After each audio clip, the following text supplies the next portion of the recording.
Okay, we're back in Panzer's Last Stand. And here's a little, I'm going to do a regular attack, and I'm going to try this time to throw in some bombardment and show how that works. And I hope I can get this right, but I've set up a little scenario. We have the 2nd SS Panzer. Now this, I'm not going to be using the entire formation on these. Here, this is marked with a German supply and entry hex. This is actually the starter scenario. It's not the actual setup, but this is the size of the map and everything. I just wanted to kind of keep it on the same map and things like that. So we have here's the 2nd SS entry and supply hex combat train, and we have the HQ here, and these units are nasty too. 4 artillery support. So we're going to say, and we've put the armor here, another nasty unit. Look at that range too. The poor weather on this map is a range of 1 sometimes, so it's pretty brutal. We're just going to say it's clear. And then I'll show you the new activation thing and all that fun stuff. The 2nd SS armor here is in support. So we have red support. We're going to say they're fresh just to keep this nice and easy. The infantry has moved down the road, and the objective is this town, which there's no way in heck I'm going to try to say this. So you guys have fun with that. Yeah.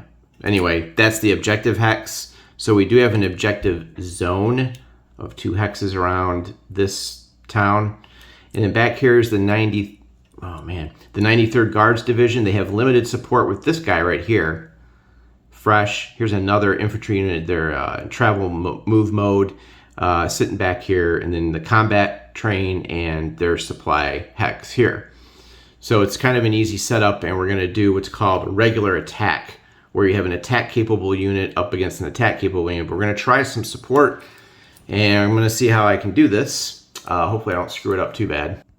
Oh, sorry, this is a village, not a city. I always just say city as a generic term. I'm not actually referring to terrain, so if I just say city, just bear with me. It's actually a village. For the purpose of this, I'm just going to make up that we have, here's the available formations here, and we have to pre-designate usually before the scenario, like I was talking about in my last video.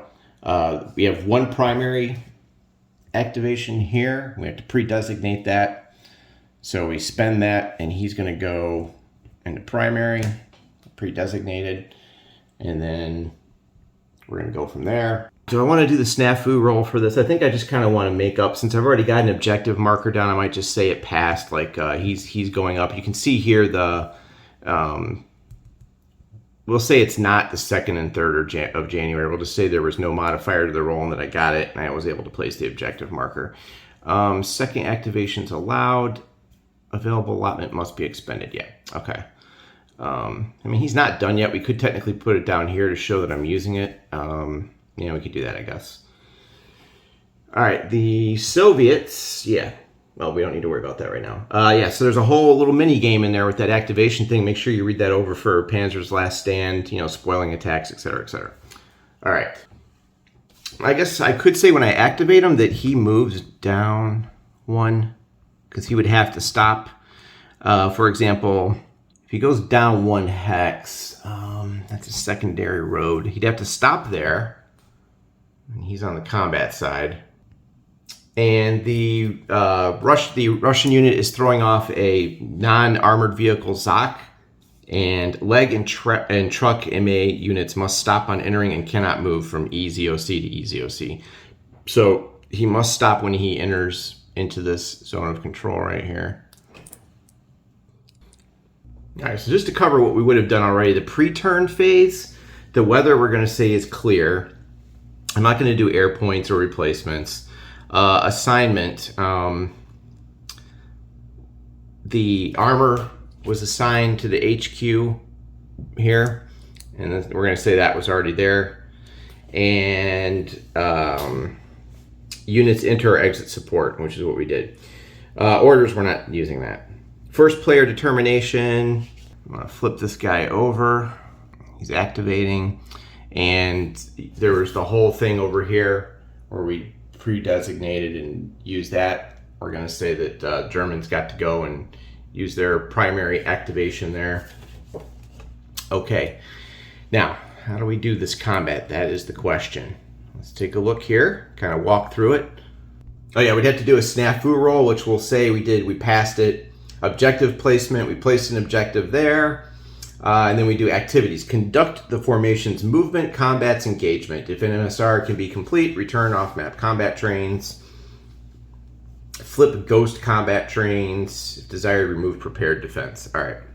Also, I don't think we're going to have to worry about units not ending in command range. That is a massive command range. Just massive. 12. That's craziness. 6 down here. It's just nuts, man. And then other little rules we need to check. Remember, when you enter support, you have to show the greater printed AV or range rating on its counter side,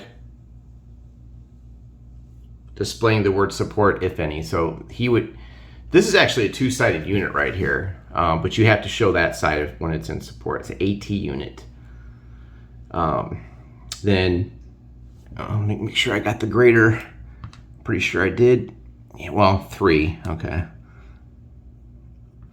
Yeah, 4 and then 5. So 3 action rating, 5 AV. That is just a nasty unit right there.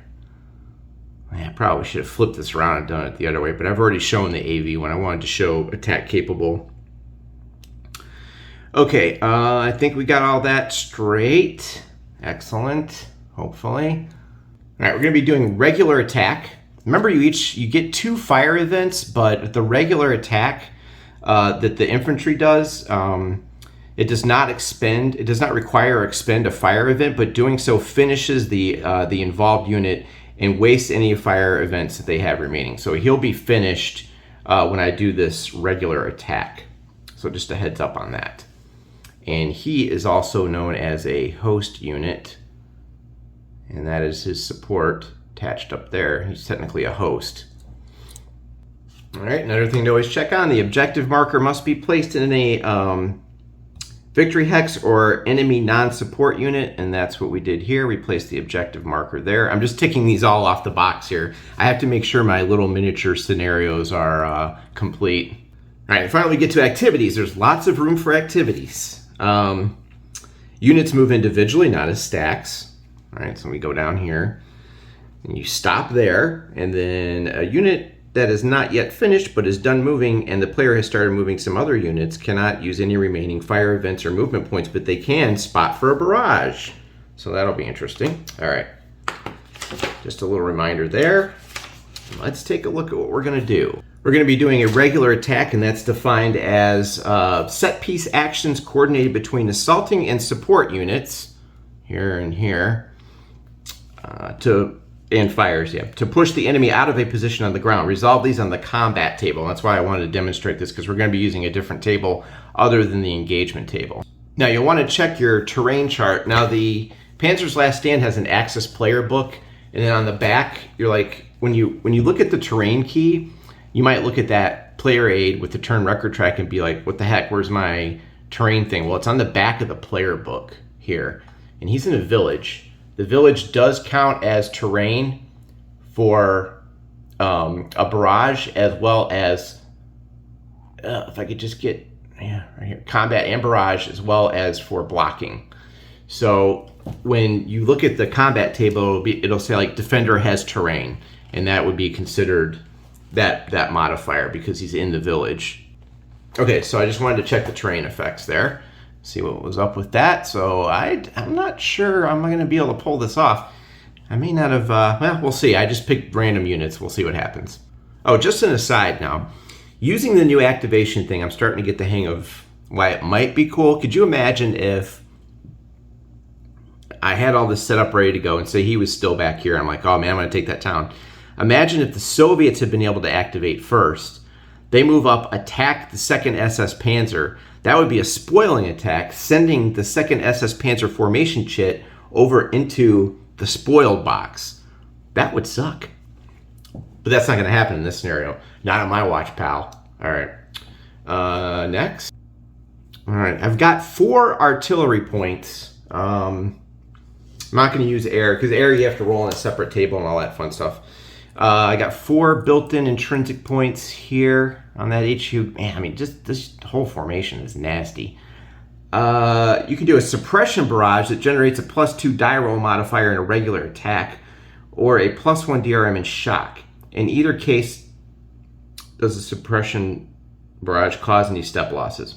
All right, some things about barrages. You have to have a qualified spotter, and the target hex must be in an objective zone, which it is. You know, we're actually smack dab on it. I didn't double tap though, so we're smack dab on that. If the barrage is not part of an attack sequence, which it's going to be, the spotter must stop. I guess he'll spot, and I believe he is a legal spotter. Let me just check.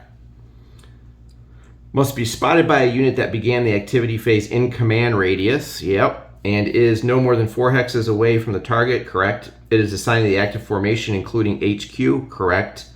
On a line to the target with no blocking terrain. Correct. In any status, unused, stopped, or even finished. Okay. Correct. All right. A suppression barrage made during a regular attack automatically earns +2 DRM. Suppression barrages only use 1 artillery point and never generate loss.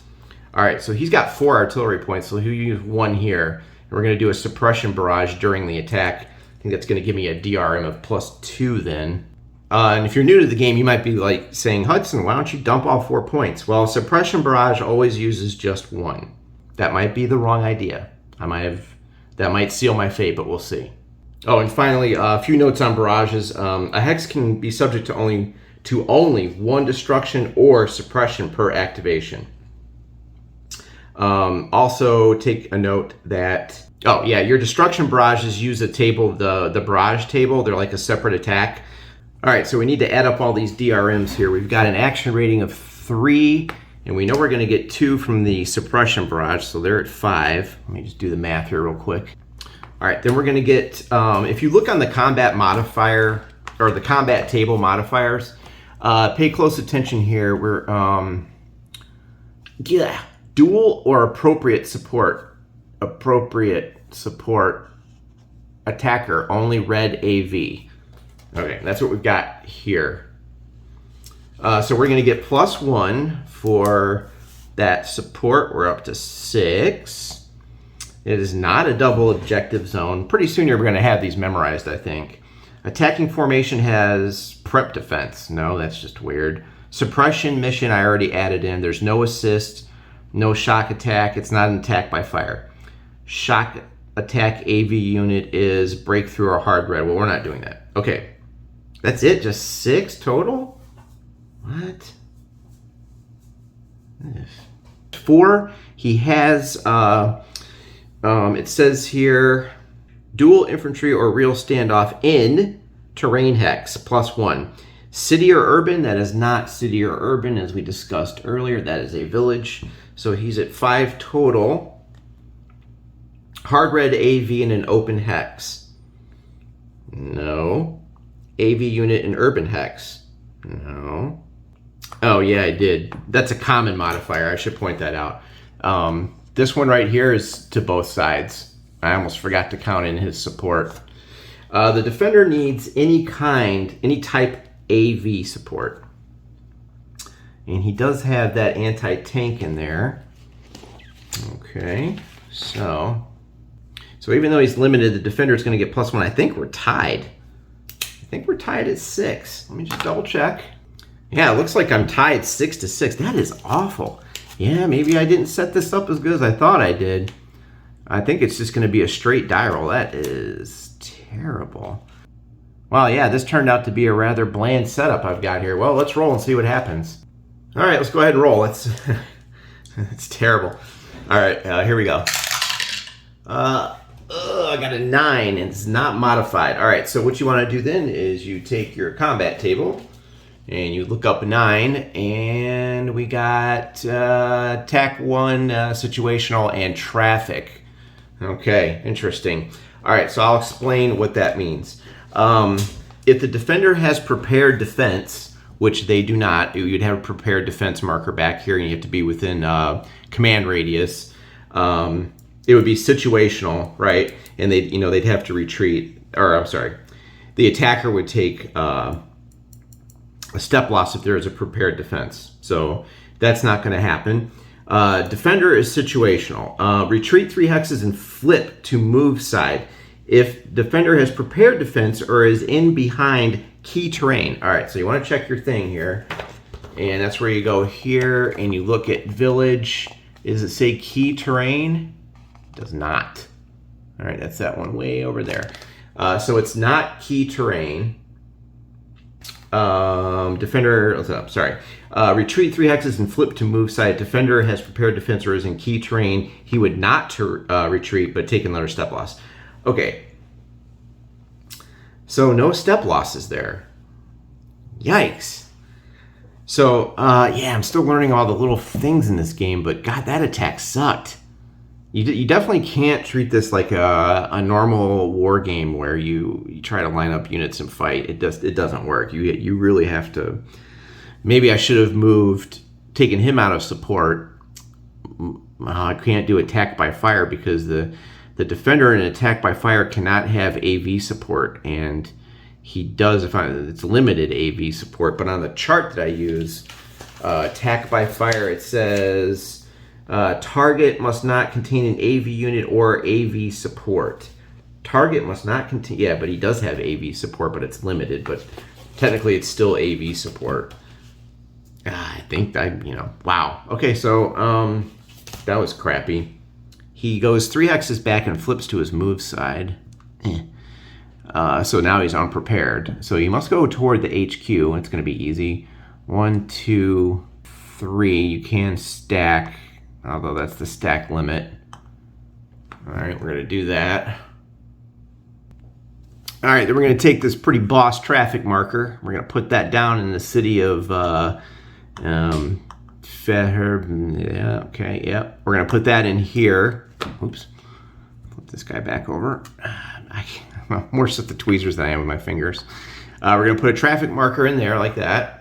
And the traffic marker is kind of annoying. They inflict a stop on all units within or entering their traffic, entering their hex. So basically that inflicts a stop, and that's just a mess. There's wrecked armor and all sorts of blown up ammunition boxes and just mass chaos in there.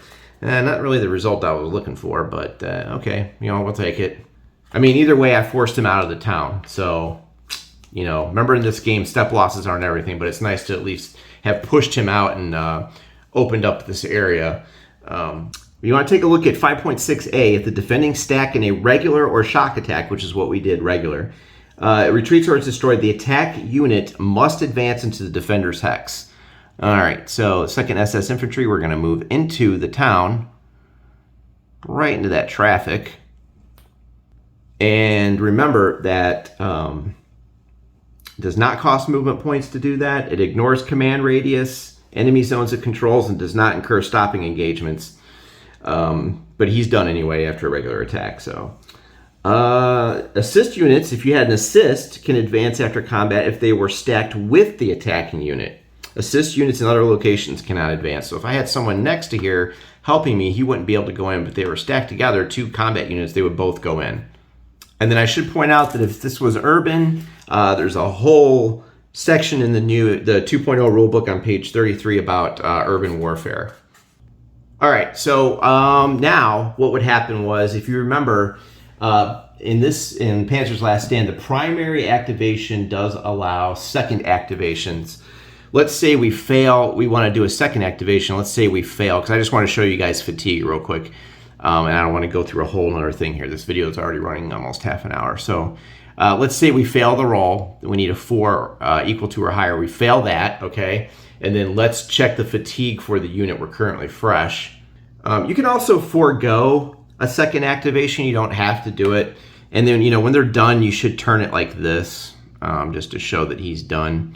And you would take a single die, and there might be a modification here of +1 since he's fresh, and you want greater than or equal to. So this would be a good time to roll that because these fresh things don't last very long. But for the sake of keeping the video short, I'm going to forego it, and we're going to say he's done.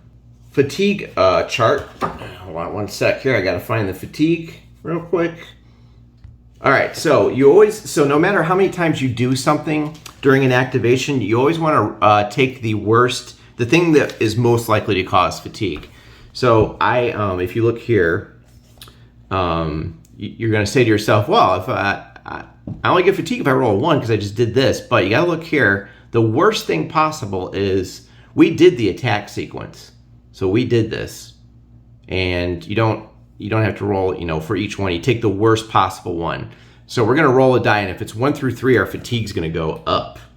All right, and that's the current activity phase. So the maximum amount of fatigue you can go up is 2 levels.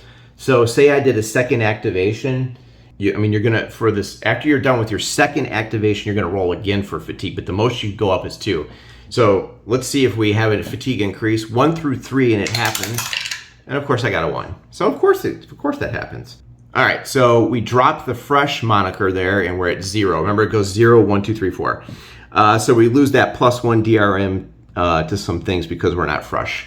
So that's how you would do fatigue. Then if the second activation, you might have to roll again, and you could have another fatigue, and then you just replace the marker. Okay, that was an attack and all the possible little weird things that could happen afterwards. Let me know if I messed up anything weird. I think I got it nailed. The most important charts are going to be in the BCS support book. There's charts in the back that help sum up all this stuff. What units can do what, et cetera, et cetera. That attack did not go off. I guess I got the town, so that's good. I did force him out of there. I have to get used to it. It's just hard to wrap your brain around, forcing someone to retreat and being like, yeah, great. You're used to inflicting a step loss and, or DG or something like that. So I have to wrap my head around, I guess that was successful. It takes a lot of getting used to. Okay, Panzer's Last Stand, basic attack, and I think that's going to be it for the attack videos. There's other types of attacks, but at least I showed a barrage in here. You can fire from a distance. You can, drop destruction barrages on things. So just kind of go through the rules and look at what all you can do, and just pay close attention to the little modifiers that are out there.